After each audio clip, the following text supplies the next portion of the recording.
Hide your dogs, kids. 4th of July is coming up, and you know what that means. You get to bitch about fireworks on Twitter. How's it going, everybody? Episode 35 of Fear Frequency is here. I'm your host, Jimmy Champagne, and with me is George Frizard. How's it going? Good, man. What's up? Did you like that warning? Yeah, I always have to complain about the dogs on 4th of July. How many dogs do you have? Personally, 0. In my home that I live in, 2. Are you going to light off fireworks? Not indoors. That's good. Dogs get scared of fireworks, you know. Yeah, they don't like them. I got an incoming transmission from Samuel Loomis. Oh, yeah? I just hear a lot of screaming from him, though. I think I hear that, too, all the way from Haddonfield, Illinois. Fuck. He says, I'm from Halloween 6. Okay, we got a Halloween alert. Oh, shit. All right, so nothing big this week, dude.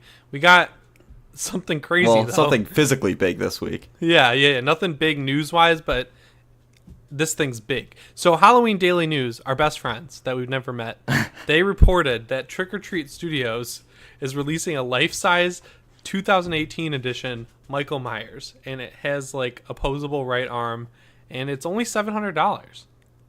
I mean, honestly, compared to that statue, that's kind of a steal. Yeah, how much is that statue? Like $1,000? Yeah, I think so, and that's only a foot tall. I mean, it's made with real clothes and stuff. You can't pose its right arm either.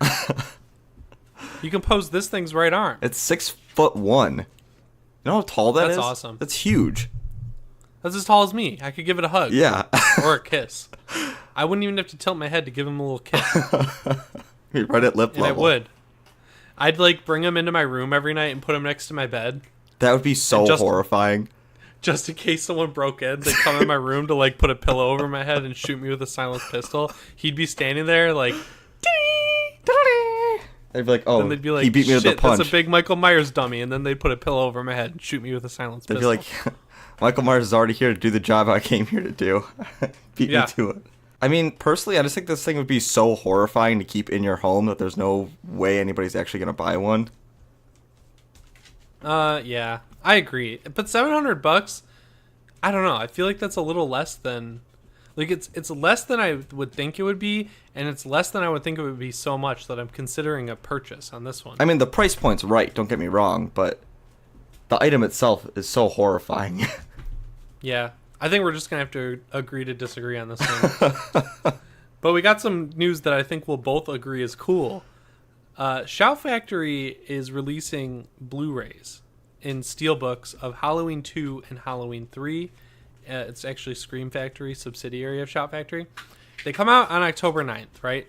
But this part of it kind of bothers me. It says that it's a 4K scan, but that it's a 1080p Blu-ray. So yes, it's going to look better than the non-4K scan, I guess, but why don't they just start releasing 4K Blu-rays? Like, you're doing this nice steelbook.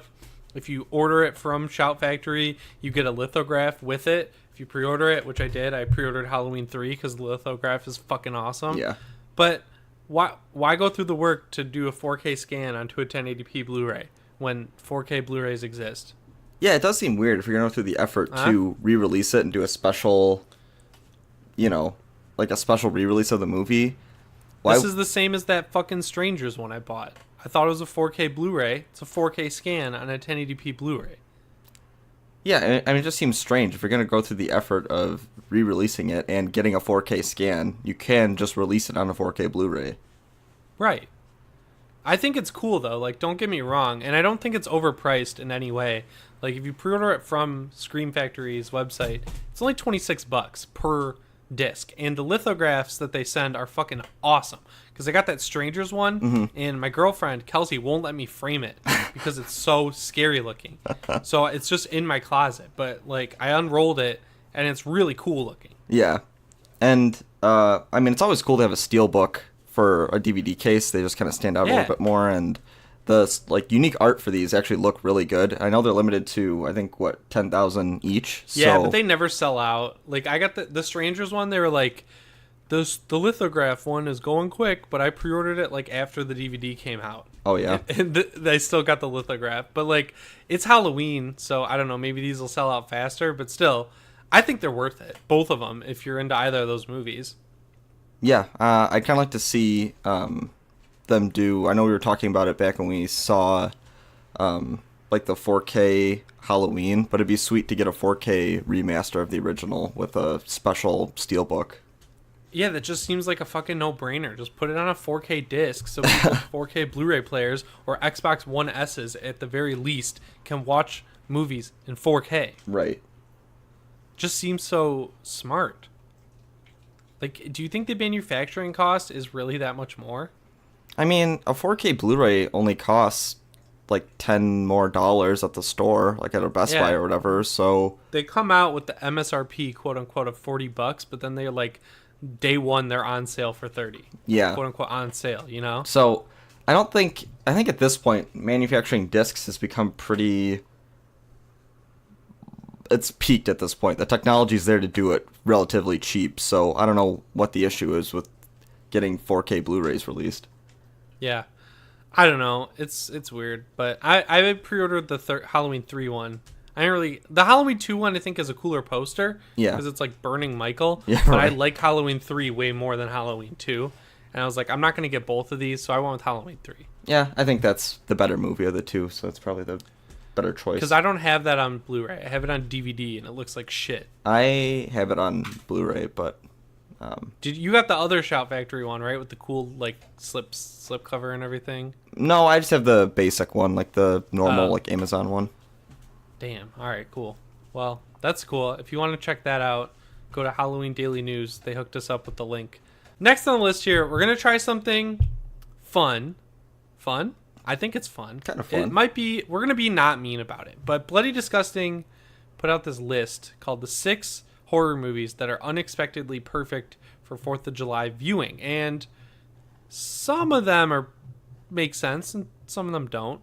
But we thought we'd go down the list with you guys, tell you why we think they are or aren't 4th of July movies. And I think it'll be more fun if we disagree, but we didn't really talk about what we think of each one. So, but then at the end of this list, we're both going to suggest our pick for a good 4th of July movie that you wouldn't necessarily think of or that you would think of. So, first on the list here, the writer has Final Destination 3, which it takes place in the summer, but it's also the third movie in a franchise. It's also kind of dated and probably has some bad CGI. I don't know. I don't really see this as a 4th of July movie. I don't even think of Final Destination as a summer franchise. What do you think? I get what their heart's at, because this one does start with that carnival. So okay, it's like outdoors, and I get, where the idea that it takes place in the summer, so it's kind of 4th of July themed, but I don't know. I don't really see... I think it just is something that takes place that has a scene at a carnival. I don't know if that's necessarily 4th of July themed. Yeah, like, if the whole movie had a summer vibe, like I Know What You Did Last Summer, right? Right. Then I'd get that. But, like, picking out one scene from a movie and saying it's perfect to watch on 4th of July, like, I don't know. Seems like a bit of a stretch, but I'm always an advocate for watching Final Destination, any of them. My favorite kill, I think, in that whole franchise is when the girl's getting LASIK. I forget which one this is in. I think that's 5. You think the LASIK laser is going to kill her when it gets turned up, but then it just burns her face a lot and she falls out of the skyscraper. I was like, that's pretty clever. I like that. Yeah, those movies kind of stumbled at some point. Yeah. It definitely has their highs and lows, but... I think the first and last one are the best. I think 3 is up there, too. Yeah, 3 is pretty good. I think 1, 3, and 5 are the top 3 of that franchise. Did they not do 6? Did they only do 5? I think they only did 5, right? I think so. Maybe I'm mistaking the 6th one for the 5th one. I don't remember. I don't know. I would like that to come back. Like, I'd love a Blumhouse reboot of that. I sort of liked how self-contained it was, but I think that it's kind of ripe for a reboot at this point, because the first one... Does Devon Sawa's character die? The guy from the first movie? Well, I think... Does he die in the first one? I don't know. I don't He's remember. the main character, right? Because he's on the plane and then he has the dream. Right. The plane crashes, and then 6 or 5 ends with that being on that plane. Yeah. I don't know. It'd be cool if they brought him back now, because Devon Sawa is like really cool. Yeah, I like that franchise, but I don't know if Okay. that's necessarily a 4th of July movie choice. Damn, you're twisting my arm. So next on the list, we have one of my favorite movies of all time, Return of the Living Dead. I actually agree with this one. It has a really good summer vibe to it. It doesn't take place in California, but it's so clearly filmed like in Los Angeles. They drive in the LA River and shit. It has a really good like hot summer vibe to it. They go out in the cemetery at night. You know, a lot of the movie takes place outdoors. Yeah. It just, I don't know, that feels like a good summer movie. Good 4th of July movie. I don't know if it's a good 4th of July movie. I feel like this list should have been 6 movies that are perfect to watch in summer, but I get why it's called 4th of July, because they want to get that SEO. Right. But like, none of these are on Netflix, so what are you really gaining? Yeah. I don't know. I want to defend the movie and the choice of it, because this is like honestly a top 10 movie for me. Yeah, I mean, I love the movie. I think you could kind of watch this anytime, and it wouldn't be a bad choice. But I don't know if it's necessarily a 4th of July movie.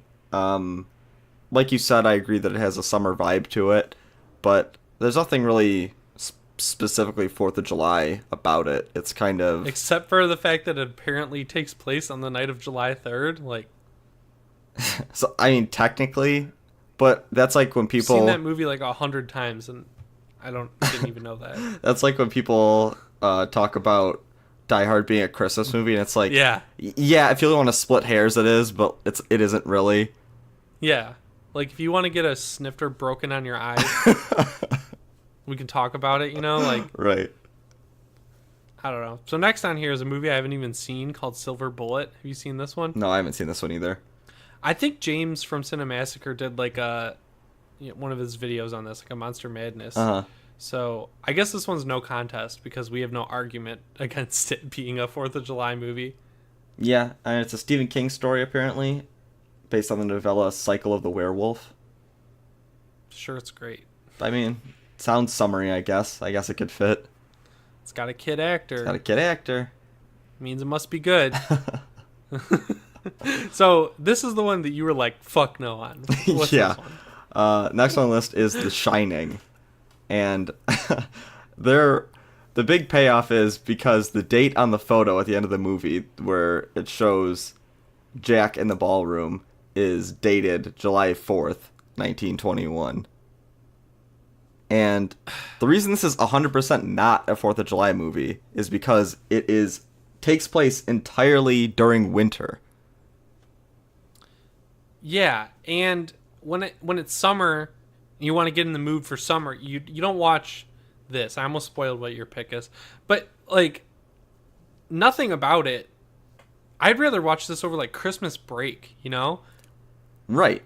Like it fits that winter feel because Or like this is like a November movie. yeah, You know, like around Thanksgiving, like when you're getting ready for winter and you're like, "Damn, it's going to be cold." You can pop this bad boy on, watch a fucking masterpiece. yeah. I mean, it's a great movie. Don't get me wrong, and I can always watch it. But I think that tying it into it's a 4th of July movie because the picture at the end is dated the 4th of July isn't really. That's not a strong enough reason to, I think, watch it on the 4th. Yeah. So this next one, I agree with it being on the list, but I don't think it belongs on this list. It's called Red, White, and Blue. And it's a brutal twist on the American dream with a patriotic title. What's it about? A war vet, an aspiring musician chasing the dream, and an aimless wanderer paint the picture of American life until the guy who directed it pulls the rug out. It's exploitative and patriotic, I guess. I don't know. I just read this whole thing. It didn't even explain what the movie's plot is. Anyways, I think the title is probably the main reason because it's Red, White, and Blue. Is it really unexpectedly perfect? I mean, no, but I get why you'd watch it, I guess. I mean, I haven't seen this one either, but I get the logic behind it, of it. If it takes place in America and it's kind of about American struggles and it's... But even so, like, on the 4th, I don't really want to watch something that's that grindhousey. Yeah, me neither.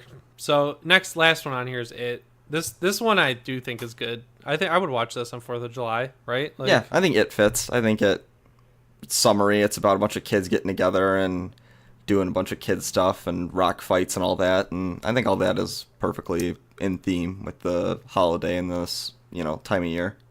Yeah, so while I respectfully disagree with the premise of this list, I think this is a good list of movies just to watch in general. Yeah, I think like you said, these are good like summer movies to watch for sure. Yeah, so this is like a very common ground argument where the person who made the list isn't here and can't defend themselves. But like we're not being that mean, so like I feel like it's fair. Yeah, because they're all pretty good movies. Like none of them are bad movies, and I can't speak to Silver Bullet or Red, White, and Blue, but the picture neither. for Red, White, and Blue looks cool. But Silver Bullet has a kid actor, so like probably not going to check that one out. But I don't know. I would check out Red, White, and Blue. Yeah, but I don't know. I think it's too specific of a question of a movie to watch on the 4th of July. I think trying to tie it into something that's that specific is kind of tough when there's no movies that are specifically about the holiday that would fit into the genre, really. Yeah, but all right. I thought of a new one. You already knew what I was going to say. Uh-huh. I was going to say originally Don't Breathe because, I don't know, I'm from Michigan. 4th of July in Michigan is better than anywhere else. I'm convinced of it. It's just so good. Like, it's that hot, that humid summer. You can sit around the pool, light off fireworks, get drunk, have a great time, right? Right. I thought Don't Breathe was like a great celebration of that. It captures the feel of the Detroit summer perfectly. Yeah, it really does. Another movie that was going back and forth on saying is It Follows, but that just felt too easy, I think, because that one has a real good summer vibe. Yeah. But have you ever seen The Bay? No, I haven't. So The Bay is like a kind of a found footage movie where there's like a big small town celebration in a bay in Maryland, and there's a skin devouring parasite, I think, in the water, but it's like the whole town falls apart during like I don't even know if it is 4th of July, but it falls apart during like a American celebration, like where you're celebrating your small town. Uh-huh. I think it's called The Bay. I think I saw it on Netflix, and it's pretty good. Sounds like a good pick. Yeah. If you search for it on Google, it comes up with Japanese text. That's weird. Okay. Came out in 2012. It premiered at TIFF in 2012. And basically the premise is it explains the footage that was confiscated by the U.S. government until an anonymous source leaks it. So that's why it's a found footage movie. It's produced by Jason Blum and Oren Peli. This is like 2012 though. Yeah. So it's like pre-Blumhouse, I think. And it's in the Chesapeake Bay. And yeah, it's got a 77 on Rotten Tomatoes. Budget was $2 million. It made about $1.5 million, so didn't make any money. Lost about $500,000. But yeah, it's a pretty good movie. I think it's good. It captures the swimming aspect. It captures the summer aspect. And it's got the gore. It's got the small town feel. Oh, and it is on the 4th of July. It's set on the 4th of July. Oh, yeah. So that would be a perfect pick. That is a perfect 4th of July movie that you wouldn't necessarily think about because it's not well known. Right. Yeah, I think that's a good choice for sure. I think I might watch it. Yeah, maybe I'll add that to the list. I have the day off on Wednesday, so maybe I'll try to get a marathon together. I watched it on Netflix 8 months ago, which leads me to believe that it's still on there. I'll have to check it out after we're done recording.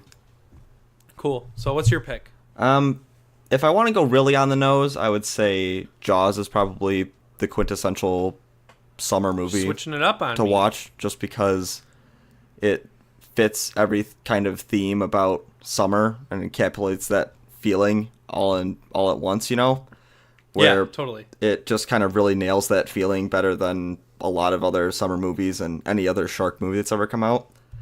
So if I wanted to really just pick something that's 100% a summer movie, I would say Jaws.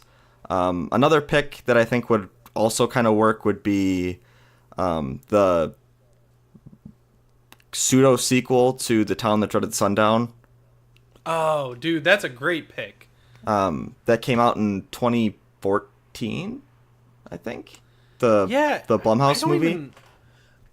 I don't know why we didn't see that. Doesn't that feel like one we would have gone and seen in theaters? Yeah, for sure. I found out about like years after it came out. I don't even remember it. but I loved it.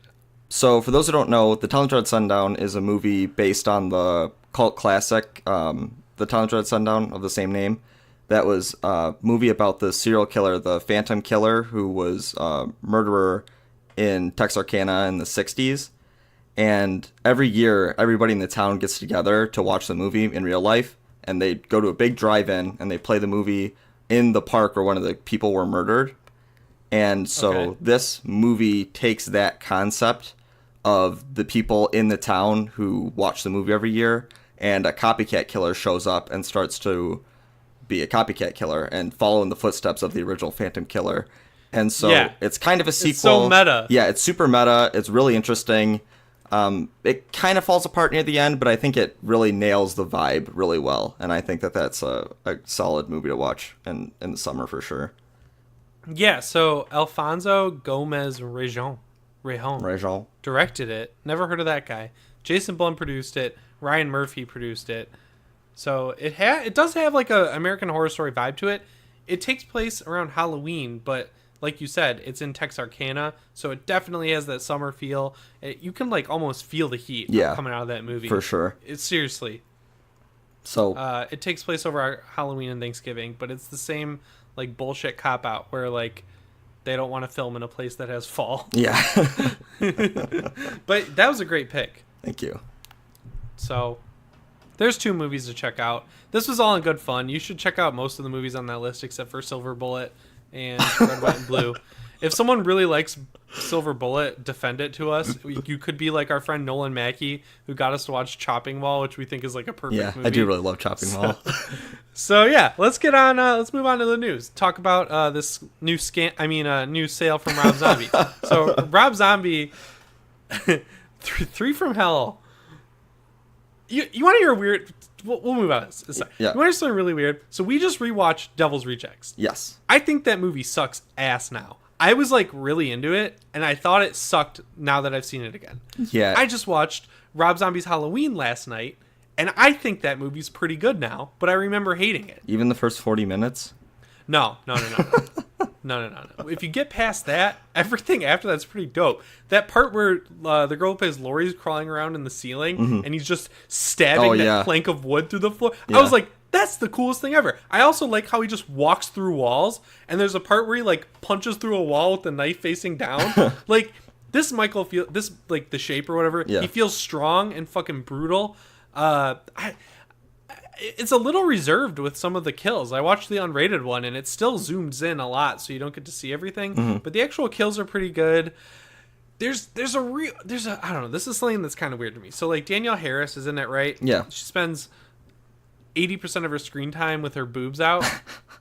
So like I don't have anything wrong with like boobs in horror movies, obviously, because it's like it comes with the territory. Yeah. But doesn't it feel a little like predatory and kind of like creepy to have Danielle Harris get nude in this movie? Because it's like, look, remember Jamie Lloyd, who was like 9 years old in Halloween 4 and 5? We're gonna show you her titties. Yeah, boy. Go look at her titties. It's like, I don't know, man. Yeah, that does feel kind of weird. Like she's great looking in the movie. Yeah, I'm not saying she's ugly or anything. No, I think she's very pretty. And I see, like, I understand the logic of bringing her back since she was kind of a fan favorite from 4 and 5. A lot of people do love those movies, so I understand why you'd want to give her some kind of nod to, you know, being in the remake. But right, it does seem weird when the last time we saw her in this franchise when she was a child, and now she's like exposing it all. Yeah, man. I don't know. That's just something I noticed. But I actually thought that movie was pretty good. I don't know why they play that Blue Oyster Cult song like 3 times. I hate that song kind of weird. So much. It's fucking weird. But I think that movie's better than The Devil's Rejects. I think The Devil's Rejects kind of sucks. I don't think it's very good. Yeah, it's pretty rough on a rewatch. Like that freeze frame shit at the beginning, that was enough to make me want to turn it off. There's some really weird choices in that movie in editing, storytelling, plot. I mean, it's just really weird, and it just is kind of a tough watch. Yeah, but it's kind of a bummer because I remembered it being really good. Yeah, I don't know if it's just movies at that time, it kind of fit better with what was coming out around then or what. Yeah. But it hasn't aged extremely well. in my opinion. Yeah, I kind of want to check out House of a Thousand Corpses because I remember that one being like heavily inspired by Texas Chainsaw Massacre and shit. Yeah, but like being a grindhouse version of it. So I don't know. Maybe that one. Maybe that one is aged a bit better than Devil's Lords Rejects. of Salem though kind of like transcends Rob Zombie's bullshit. That movie's pretty good, except for the opening scene. It's a pretty good movie. I think it's underrated. Yeah. But anyways. Yeah, back to the news story. All right, yeah, we'll get back to it. So basically, Rob Zombie, he's been selling like merch for 3 from Hell, and I guess the plot that he's going with is that the 3 from Hell are the Devil's Rejects. They didn't die at the end of the Devil's Rejects, which is kind of bullshit. They're all in prison now. He's been selling merch though through Local Boogeyman, and you can buy the shirt that Baby wears in the movie. That it's like a ringer tee and it says Free Baby on it and it has her mugshot on it. So if you want that one's $70, which, and then if you want one that's not that, $36, dude. And then if you want a pin, $8. So I don't know, man. I think this is a scam. Like, sorry, that's bull. Like, who the fuck in their right mind would pay $70 for a t-shirt? The movie's filmed. It's not like it's crowdfunded or anything, you know? Like, why are you charging $70 for a Ringer t-shirt? The markup on there is $65. Yeah, that definitely is a ridiculous price for that, especially when the print isn't super crazy interesting. It's just Baby's mugshot and it says Free Baby. So, like, I guess if you're a super fan of the series, if you're one of those people that do really like Devil's Rejects, even so, I don't see anybody actually forking over $70 for that. You're gonna fork over $70 for a Ringer tee with a picture of Sherry Moon Zombie with her titty out on it? Did you click on the article? You can see one of her nips on the shirt. It's like, you see one full nip and like 2% of the other. Yeah, one. you can. You can totally see one of her nipples. I guess it's on brand. But it's not very couth. Yeah, I wouldn't call it fashion forward or anything.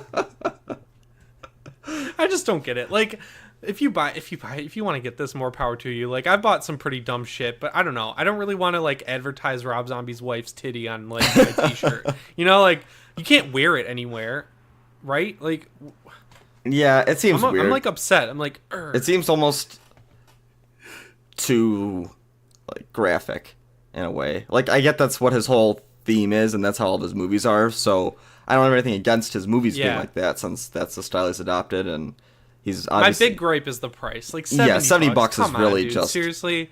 An insane like if you charge price 20 point. for the white, like if you charge 20 for the white one and then 36 for the like movie accurate one, I'd still call you an idiot for buying it. But like, you know, at least it's a little more fair. I would get it. But $70 for a t-shirt, like, come on, dude. Yeah, that's a bit ridiculous. Come on.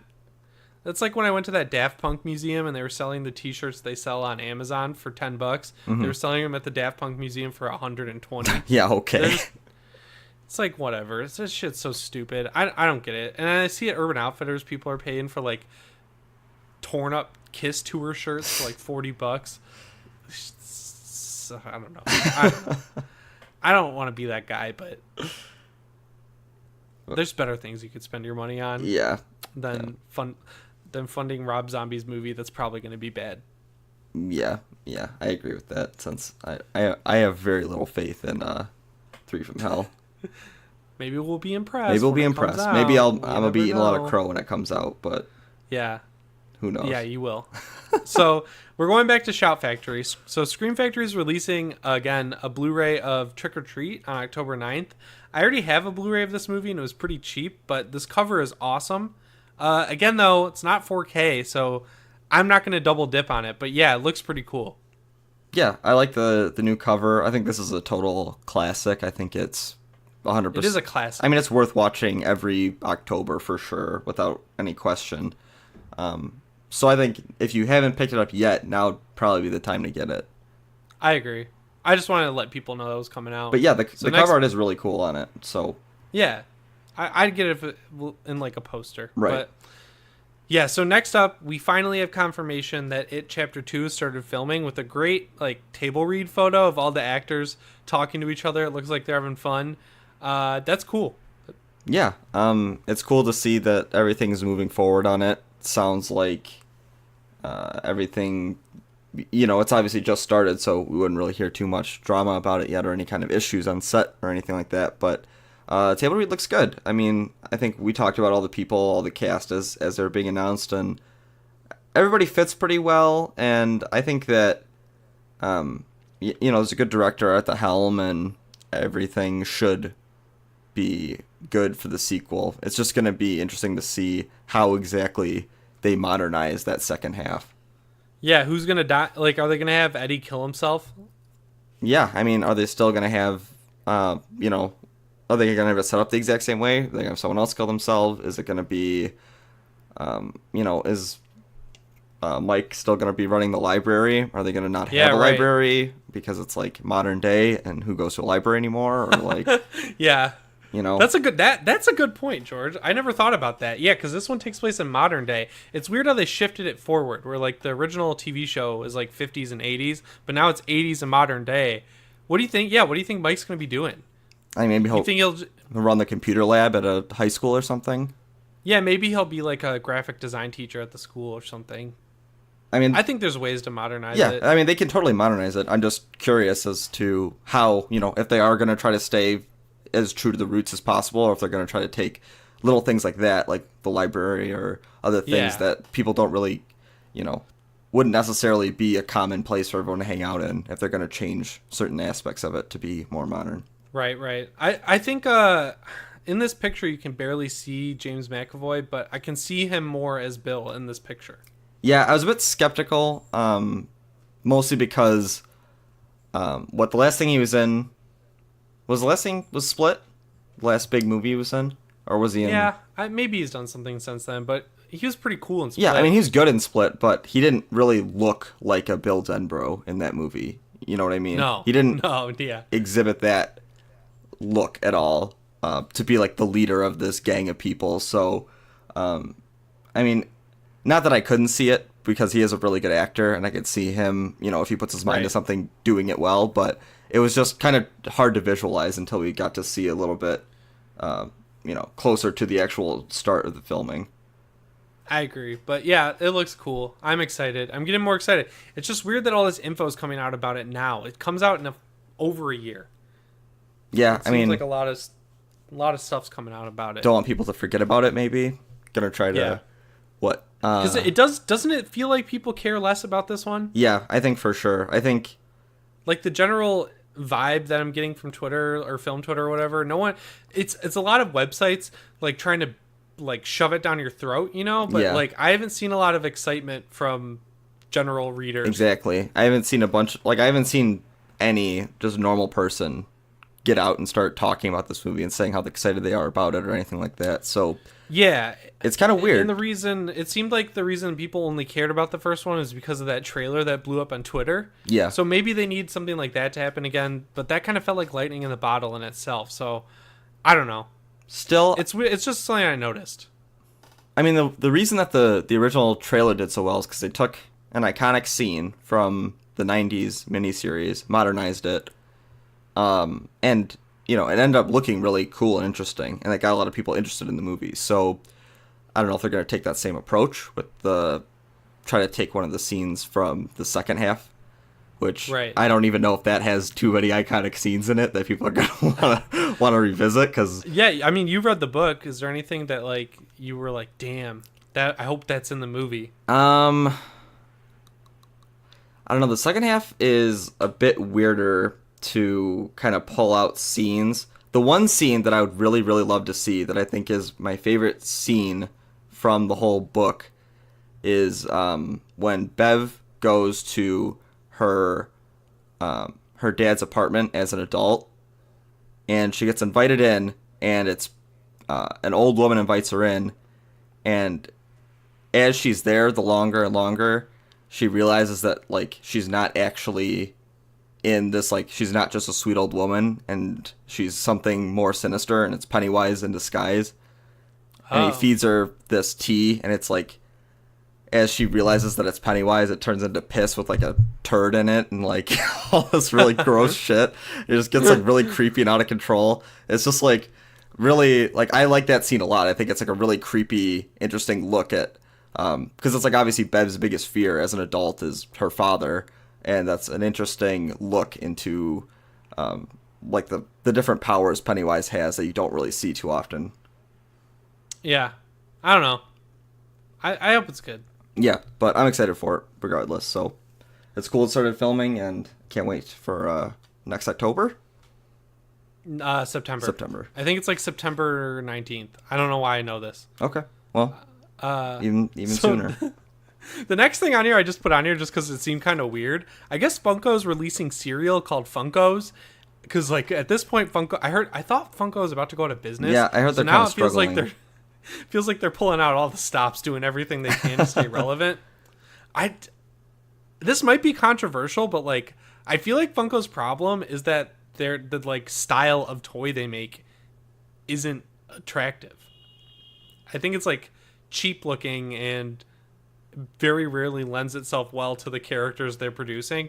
I think the appeal of Funko is that they just get every big character, but I've never really wanted one. I think the issue with it is, so like a Funko in and of itself is attractive to collectors because the idea that you can collect things from all these different properties, you can get all these characters from all these things you like, and they're all uniform because they're all from the same thing. Yeah. But I think they almost got oversaturated with how many things they got, how many franchises they created things for, and it became something where they just flooded the market with so many different ones. People were like, well, I can't even keep up with how many Funkos there are. So there's no point in me trying to actually be a collector of these. Because one, they don't retain any value. Like, they don't. And two, there's too many of them, too many franchises where they make things for, that there's no way to keep up with them, even if you did want to collect them. Yeah, I agree. So, but anyways, it's weird. They split the cereal up between retailers. So I know that you can get Mega Man 1 at GameStop, and you can get, or Cuphead at GameStop, Mega Man at Hot Topic, and you can get Freddy version and Friday the 13th version at FYE. So like, good luck finding one of those. But they come with like a little teeny version of the toy in the box, and I guess it is real cereal. It doesn't look great, but I think the packaging is actually kind of cute. I kind of like it. I meant like the cereal doesn't look good. I like the box looks cool. Yeah, I actually kind of like the box. I'd sort of like to get the Nightmare on Elm Street one just to have as like a the Freddy piece. one looks good. Yeah, I think they were smart. The ones on the box don't really look like the Funko Pops. They look like cute little drawings. Yeah, like they're little chibi versions. That side profile is really good. Yeah, it lends itself well to those weirdly shaped toys. Yeah, I think these are actually like I've never bought a Funko. I own 0 Funkos, but I might actually get this cereal just because I think that the design of the packaging is actually enticing enough for me to kind of want one. I like the Jason one because his eye is a little droopy. Yeah, that is kind of it's a nice little touch. So yeah, you can get those this month. It says there's no exact release date on here, but the Freddy and Jason ones are both available at FYE.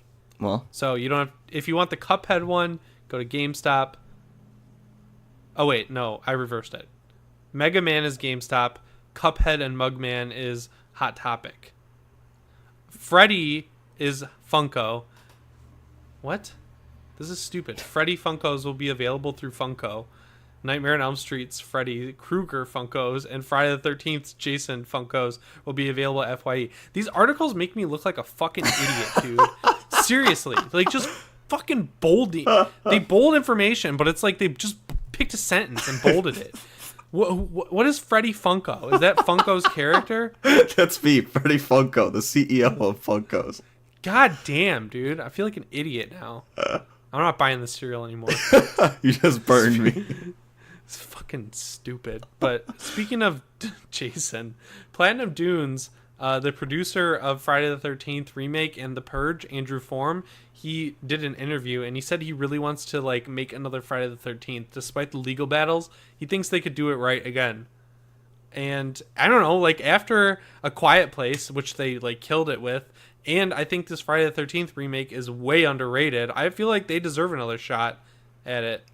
Yeah, I really like the Friday the 13th remake. I thought there's obviously some parts of it, like the nudity is pretty over the top, and there's some things about it that I think are not great, but I think they did a really great job introducing Jason.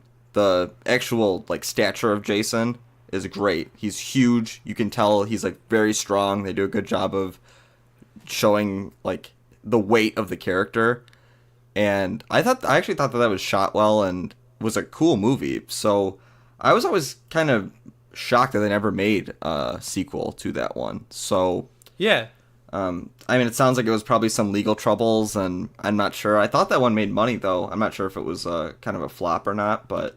I thought it did, too. I think it ended up being legal shit that kept it from getting made into a sequel. Yeah, but... out of all those movies, though, Texas Chainsaw, the beginning, and that one were the only ones that really got it right. Yeah, so... Or the Texas Chainsaw remake, I mean. Sorry. Yeah, I mean, I'd be happy to see them take another crack at it, because I thought they did a pretty good job the first time, so... Yeah, I just don't think Blumhouse will ever get it, you know? Yeah. And Blumhouse kind of feels like they... I don't want to say this in a mean way. They feel like they're a little bit smarter than Friday the 13th. You know, like, they go for a more nuanced plot with a lot of their movies. Like, even Happy Death Day, they're trying to get at something with their movies. And Friday the 13th, it feels a different spot. It's almost too mindless in a way. Yeah. But I do think they could handle Freddy well. Yeah. Something with... I just feel like you got to have the right people for Friday the 13th. And part of me, like, half my brain is like, this franchise has run its course and they'll never be able to, like, capture what people initially liked about it. And then the other part of me is like, well, they went on for as long as they did for a reason. So maybe if the right person was on board, they could bring it back what people liked about the original. Yeah, I mean, I think that the things about it that they would need to really nail are... You need to make sure that Jason is good. He looks imposing. He looks scary, which they did in the first one. And they need to capture the summer feel. They need to have decent teenage kill fodder. And they need it to be like a good summer camp or like cabin in the woods setting. I agree. That's all like smart, easy. I don't know. Hopefully this legal battle resolves soon either way. Yeah. I'm glad that there's people thinking about making a movie rather than like the idea to make it a CW show that never really went anywhere. Yeah, I mean, but at the same time, Scream was made into a TV show on MTV and that did decent. That was actually pretty good, so... Yeah, that was pretty good. That was pretty underrated. But, like, I don't know if that really fits the same... CW is a lot cheaper than MTV. Yeah, that's true. But yeah, I don't know. I'd be fine with it. Yeah, I think I would prefer a movie now than thinking about it over a CW show. Yeah, so next on the list, we got some really sad news. So basically, in It Follows, there's two forms that the monster takes that actually scare me. Number one, naked guy on the roof. Freaks me out. I don't like that. Number two, the really tall guy when they're like, there's nothing here on the other side of the door. The giant man is terrifying. Yeah, so we got some really sad news. The giant man is dead in real life. His name was Mike Lanier, and he was Michigan's tallest man. He was born on November 27th, 1969, in Royal Oak, and he graduated from Brother Rice High School, and he went to play basketball, obviously, at UCLA, which is weird because it connects him to me in a lot of ways. Because I grew up in Michigan, and then I moved out to California. Yeah. That's pretty cool. And I played basketball. He worked at GM in the powertrain division, and he had a lot of interests, including independent films, swimming, claymation, cooking, being very artistic, and even designed his current home. Well, former home. That's a bad, poorly written sentence in this obituary. They fucked me again. So he had a twin brother named Jim, and they had the Guinness World Record for being the tallest identical twins in the world. That's pretty cool. Yeah. I mean, it's cool that he was, you know. Yeah, he got a world record. So it's really sad that he's dead. Yeah, because he was really cool in that movie, and it seems like he had a lot of pride for Michigan and the Detroit area, and it seems like he had a good love for good movies. Yeah, because it's awesome that he was in It Follows. Yeah, he honestly sounds like a really cool guy. Very into, you know, film and art, but he's also, working at GM, went to UCLA, played basketball. He seemed like he was probably a really nice guy, and he really is the main crux of the most terrifying part of that movie for me. So, gotta give him credit for being genuinely terrifying and probably a very nice man. Yeah, it sucks that he didn't live very long. It doesn't look like. I think when you are 49, that big, yeah, it takes a toll on your body way faster than if you're... Yeah, I heard that. If you're like a giant person like that, you don't live that long. That sucks, though. It's just a bummer that, like... I don't know. I hope he ended up in Beneath the Silver Lake somehow. That would have been nice if he's in it in some way, shape, or form, but...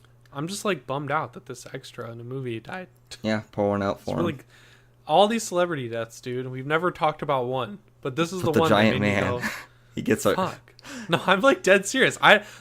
No offense to people who care when celebrities die. Like, I get it, I guess. They affect your life in meaningful ways. I just never really... I don't know the people, but I feel like I have a connection. I had a connection to this guy. It's just cool that he was able to be in one of the best horror movies of all time. Yeah, I mean, he's in a Michigan classic for sure. And a classic. He will be missed. But yeah, so sorry if that didn't come off, like, genuine, I guess. I don't know. I've never talked about someone dying before.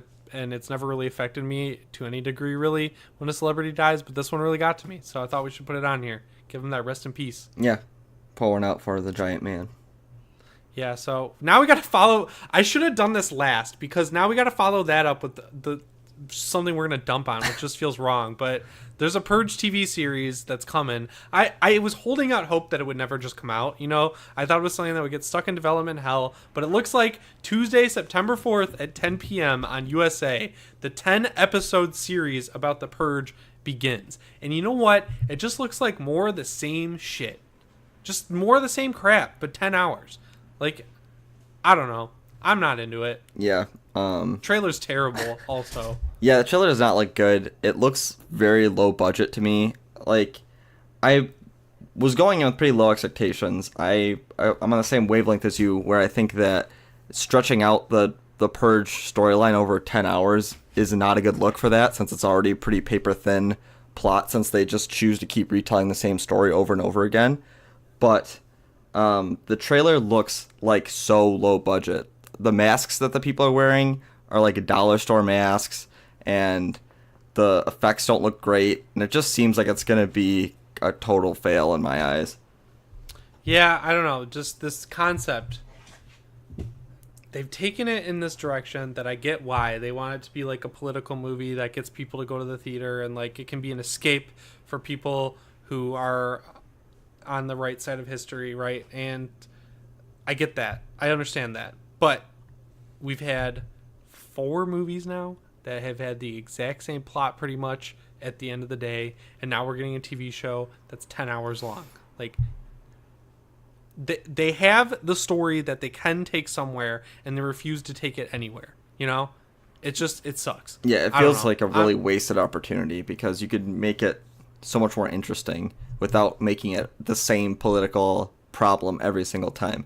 Yes, we all know that it would be morally wrong for the government to say crime is legal for 12 hours. Yeah. And you could do whatever you want. You don't come up with this concept and not make it a fucking exploitation movie. Right. It's simple.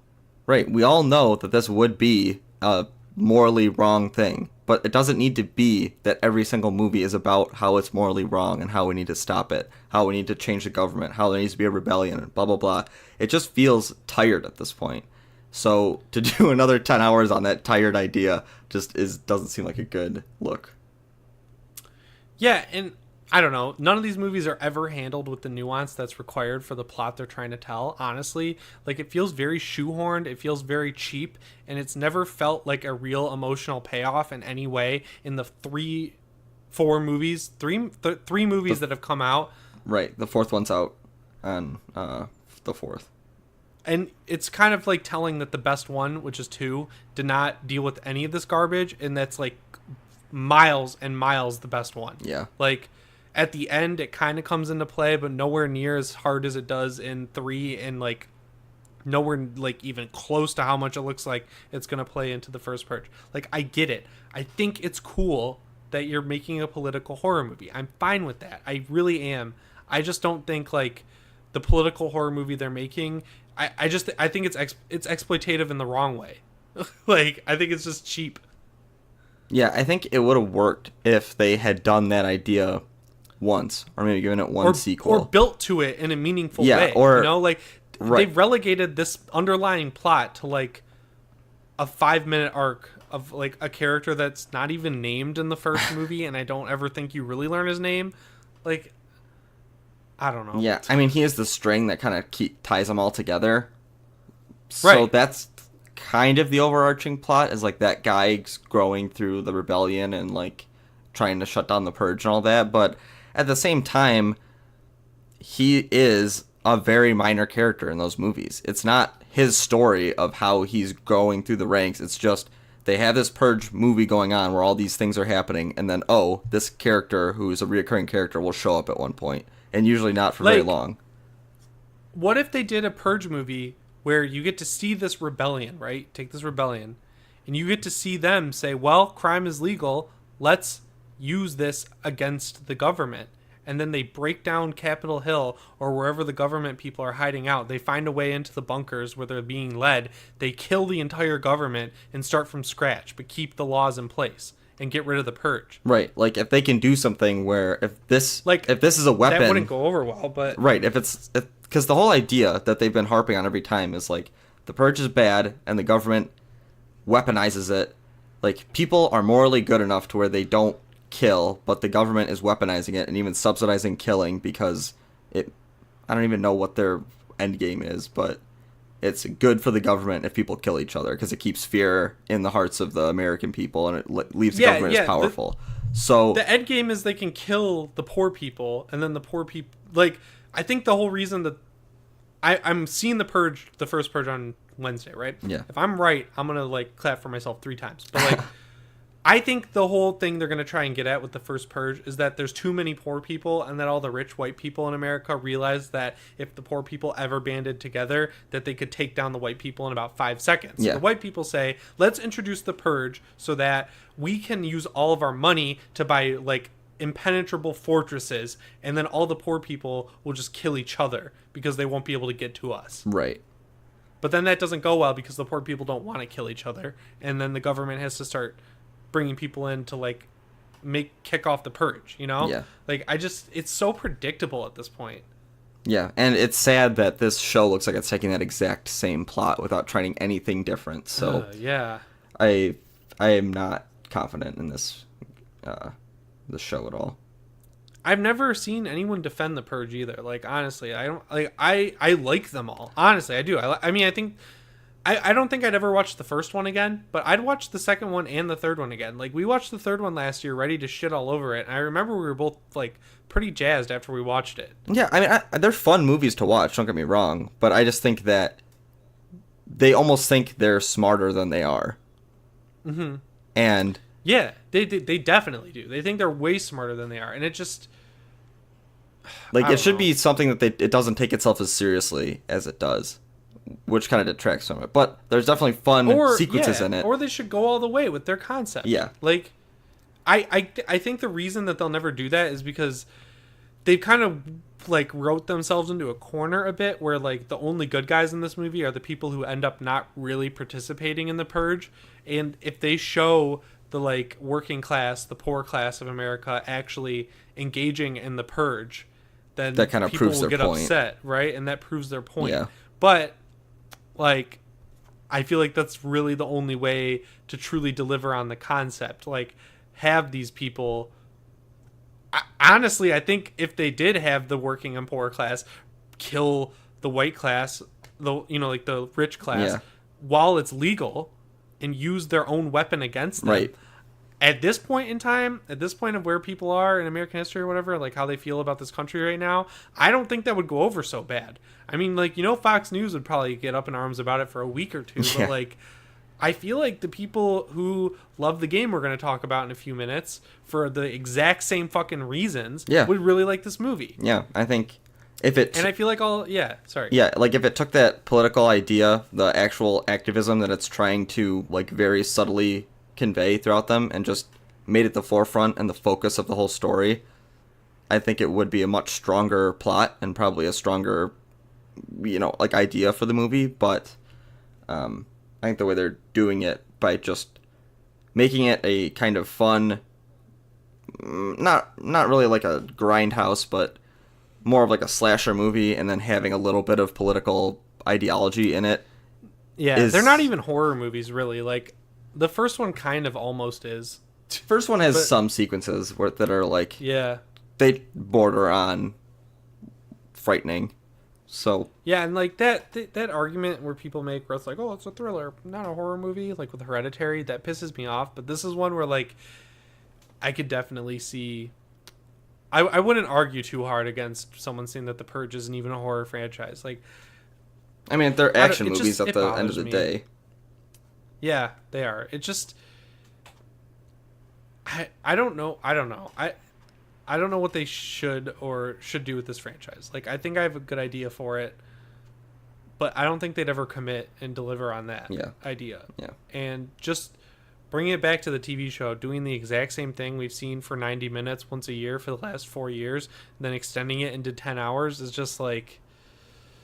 Why? Yeah, it feels like very unnecessary. And if it's a retelling of like the first movie or the second one, it's like, come on, dude. Yeah, totally. But hey, if you're excited for the Purge TV show, prove us wrong. We'll be like that guy in the table, that meme, like we say something and then you have to prove us wrong. Yeah, we'd love to hear from you. So, we got 2 more news stories here, really quick. We can talk about. This is a longer episode. So there's a Grudge remake filming right now, and it's called Grudge. And it comes out August 16th, 2019. Short and the story simple. here is that they're making a Grudge remake. It better be different, because I've seen the original Grudge, and it's cool. I've seen the American Grudge, and it's basically a shot-for-shot remake. And I've seen the Grudge 2, and it's okay. But, like, I've seen a lot of it. You know? Like, they need to really switch it up. Yeah, I mean... The thing with the original Grudge is, when it came out, it was kind of a cultural... I mean, it was pretty big in the pop culture zeitgeist. Like, a lot of people talked about it. Even... The original one, right? Like, not even Ju-on, but the American version. Just the Grudge. Okay. But, like, it was pretty popular in America. Like, even Scary Movie parodied it. Like, you know what I mean? Like, it was a pretty popular idea.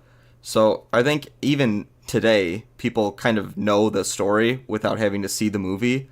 So if you're going to remake it, you need to be able to either tell a new perspective on that original idea, or give something totally original that would entice people to come back and see it, because it's not the same story you saw the first time. Right. Yes, I agree. But I don't know. I just thought it was cool news that they're making a new Grudge movie. Yeah, I'm kind of excited. We haven't seen a lot of... I mean, this isn't necessarily a foreign horror movie, since it'll be, made in America and everything, but we haven't seen, like, too many non-American horror movies come out lately. So it'd be kind of interesting to see something that, was originally, I think it was Japanese, was Ju-on, or maybe Korean. I think so. I think it's Japanese, because Sadako versus Kayako is Japanese. Yeah, so, but it'd be interesting to see someone try to, take something that's kind of a foreign folklore and make an American horror movie out of it, since we've only been seeing a lot of American perspective on things lately. Yeah. And then last thing on here, the trailer for Mandy finally dropped. I know we've talked about Mandy a couple times and how we really wanted to see it, and the trailer is just like so much better than I could have ever hoped it would be. Yeah. It was really good. It's a good trailer. Yeah, the visuals of this trailer are insane. This movie looks so cool. I mean, there's like the red neon-soaked everything with the giant white cross and like the giant chainsaw fight. That. Like, there's all this really awesome visuals to it. Apparently, Nick Cage kills it. Who I think Nick Cage can be a good actor if he tries. Yeah, I'm not like on the bandwagon that he's the worst actor ever. But did you watch Ralph the Movie Maker's Nick Cage-a-thon? No. Oh, it's pretty funny. He like goes over these movies that you would have never even heard of that Nick Cage has been doing over the past few years. Like, he did a World War II one where he played a boat captain, but the CGI in it is like PS1 level. Oh my god. It looks pretty funny. And he's like overacting the shit out of it and stuff. Yeah, I mean, that's kind of his calling card. But I think if he doesn't phone it in or overact, he can be good. Like, I agree. I think the National Treasure movies are actually pretty good. And Leaving Las Vegas was really good. I mean, that's very young Nick Cage. I really do like National Treasure yeah, a lot. I mean, they're good like movies, and he's, he acts well in them. And people are saying this is like one of his best performances he's ever had. So I'm 100% in on Mandy. I think it looks great. Cool. So, yeah. When does that come out? I don't think the trailer had a release date. Come on.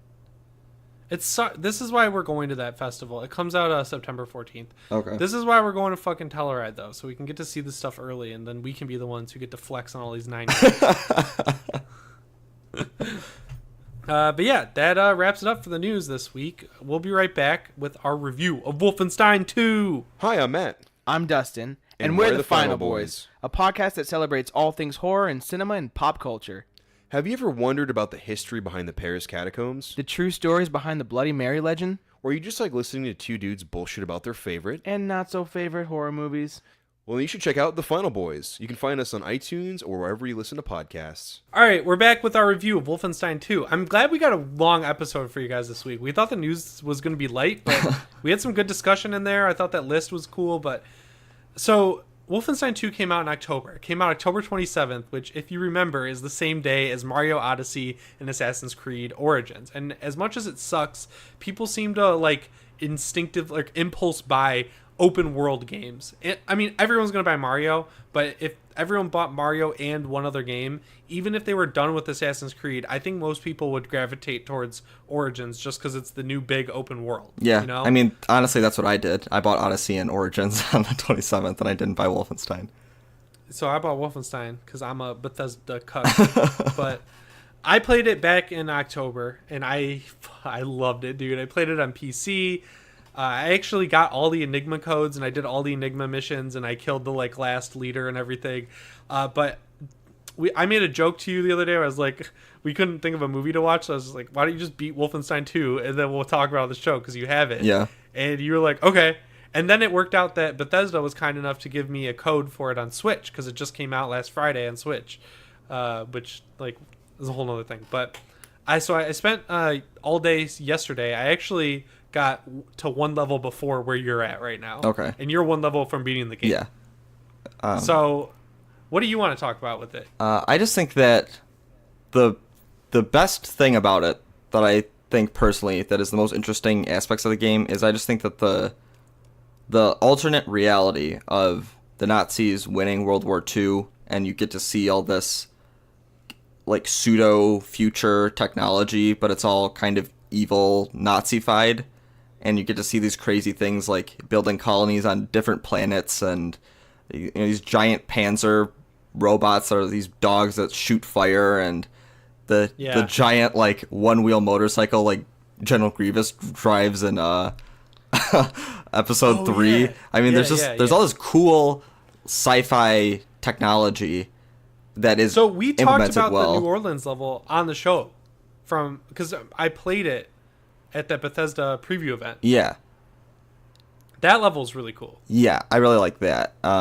And you get to go to cool places like Roswell, and I mean, they really play around with the idea that once you are into that, this alternate reality, that they really play around with the world in way more fun ways than you'd expect. And right. I think it's fun because it doesn't ever take itself 100% seriously, where it always has that kind of tongue-in-cheek feel in the story, where there'll be moments where BJ Blazkowicz will just talk about completely turning someone into mush, and then just keep going to the next room, and yeah, I like when he gets the gun that Fergus makes back.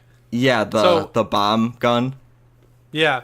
He's like, this ain't kill Nazis. It's yeah, that was awesome.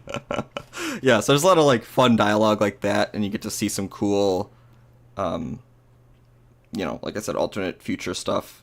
The gunplay is really tight. I think that the controls are all great for the guns. They all feel pretty different from one another, and control well in their own way. I think the upgrade kits are cool. because the guns actually upgrade very differently. Yeah, that was sweet because I think in both the Old Blood and Wolfenstein: The New Order, if the way you upgraded was by doing challenges, and that's still how you upgrade in this game, but that was how you upgraded weapons as well, I think, in that game. And I like how it works in this game where the challenges will upgrade your character. So if you're playing like super stealthy, you'll automatically get upgraded to be a stealthier BJ.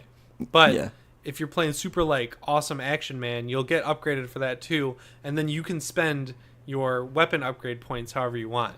And they give you a lot of them. Yeah. They give you way more than enough. Like on my PC playthrough, I had like every single one just from doing all those Enigma missions and everything. Yeah. And like this game can either be like 8 hours or you can make it like 20.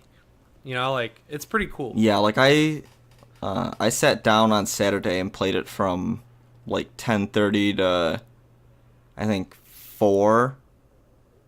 And I got pretty close. I think I got like to the 2/3 point after just like in one sitting, just sitting down and playing it. So it is something you could knock out in one day if you're like 100% focused on I'm just going to play this until I beat it. Yeah, but, totally. I think the writing is so good, dude. Yeah. Like the dialogue and everything, like it rivals a movie. And the direction in the cutscenes is so cinematic. It's really good. It's awesome. Yeah, it's so good. I mean, it's not like I don't really want to call it camera work, but it kind of is. Like the way that things are shot in the cutscenes. Yeah, I think like you could say that because they do depth of field stuff that it's a lot of stuff that you don't normally see in a game. Yeah, but they do different camera tricks where they'll do things where it'll go like 360 or it'll flip with the perspective of the character as they fall backwards or something, like following it in an interesting way. So I think that is something that is kind of overlooked a lot of the time or just not thought about. Like people don't think when they're making cutscenes for games to shoot them in a way that's cinematic.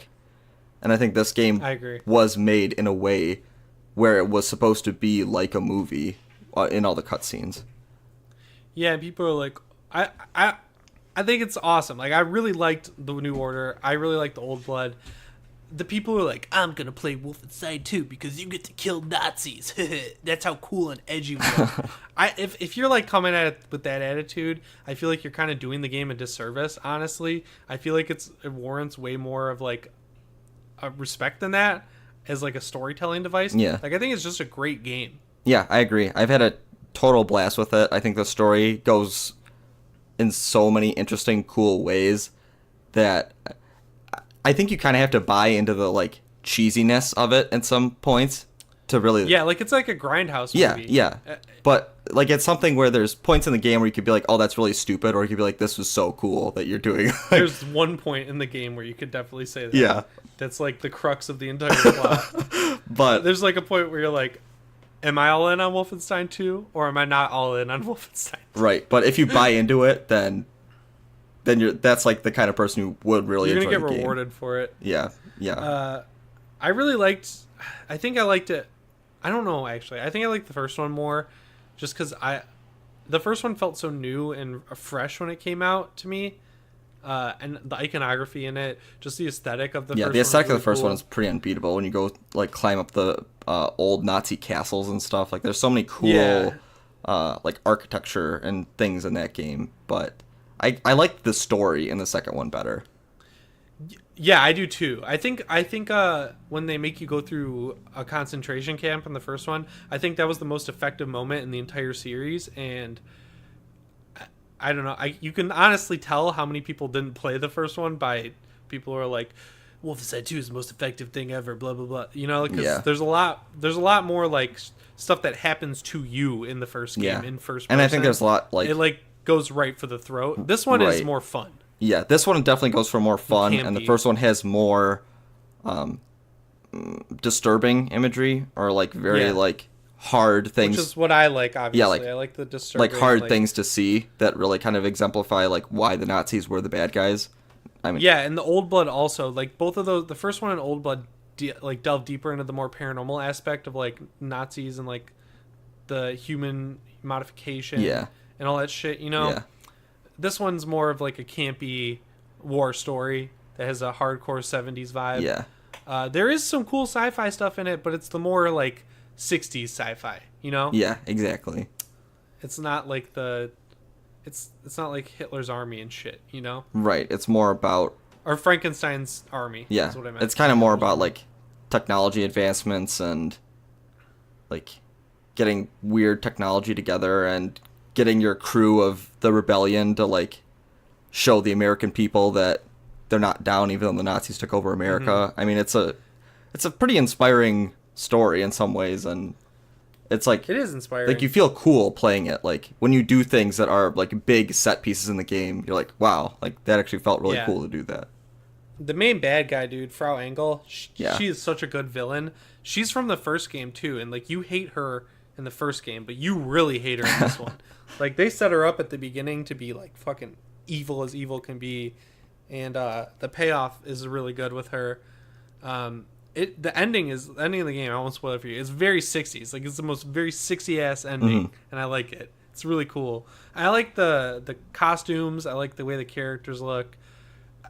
I am really excited for that Youngblood expansion standalone thing. Like we should definitely play that co-op. Yeah, I think 100% we should do that because I'm looking forward to that. I think that it's even it's a cool setup, especially once you know the events of Wolfenstein 2. You know what, like how that game is going to be set up and like who you play as. It has more weight if you understand like everything leading up to it. Totally, I agree with that. And so on my Switch playthrough, I picked Fergus, and on my other one, I picked Wyatt. You picked Wyatt, right? Yeah, Wyatt is because you get a choice of which one of two people to save from the first Wolfenstein. Yeah, that's like the most emotional moment, like the first game. It's really fucking dark, but they make you redo it. Wyatt is cool because he does LSD. Yeah, and he hangs out with this like he has this. You see this little cartoon, a chameleon and stuff. Yeah, I love that. That was really cool. Yeah, he just says a bunch of like really weird off the wall stuff, and you're just like, man, you are completely useless to me right now. That's like legit what BJ says. I really like that. I like how BJ plays off everyone. Have you been doing any of the Enigma missions? No, I haven't done any of those yet. Oh, you should do those. They're really fun, and the last one is really cool. But yeah, I'm having a total blast with it. I think that I'm not sure exactly how it plays on Switch. I've only played it on my PS4. But I figured I'd talk about that. So the problem with the Switch version, right, is that this game is a really good looking game. Like it's a fucking great looking game. And if you're going to play it on Switch in handheld mode, it gets kind of blurry. Like it goes all the way down to 360p at times. Mm-hmm. It runs really well and the game is there, but I think the ideal way to play this is to play it once on PS4, Xbox, or PC and then pick the other character, Fergus or Wyatt, on a Switch playthrough. But then the problem comes up that the Switch version is $60 for an inferior version of the game when every other console it's only $20. And I get that Bethesda had to pay Panic Button to port the game, but still, like, it's made for a second playthrough, really, because it looks pretty bad compared to the other consoles. Mm-hmm. But it's costs 3 times as much as the other consoles at this point.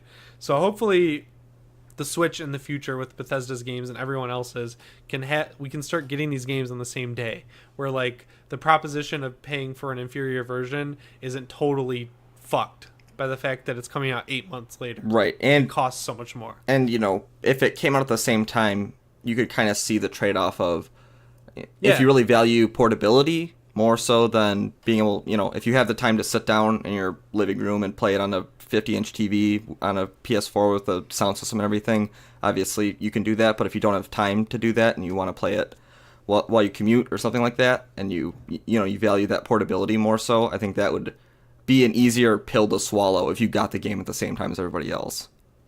Yeah, totally. So I think it's a great game, though. I think it's totally worth playing for like anyone out there.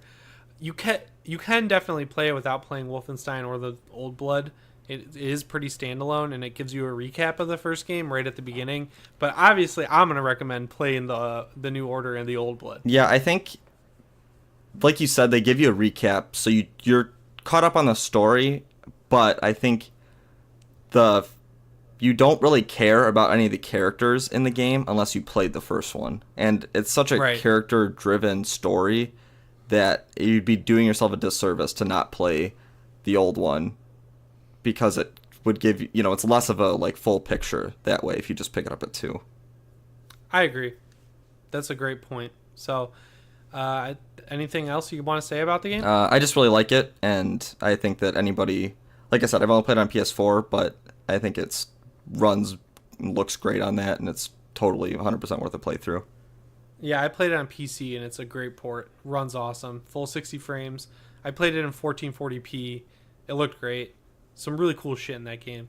I really liked it. So, I think that's to call the end of the episode 35. That was a big episode for us. If you liked it, you can let us know on Twitter. I'm at Jimmy Champagne, and George is at George Rizard.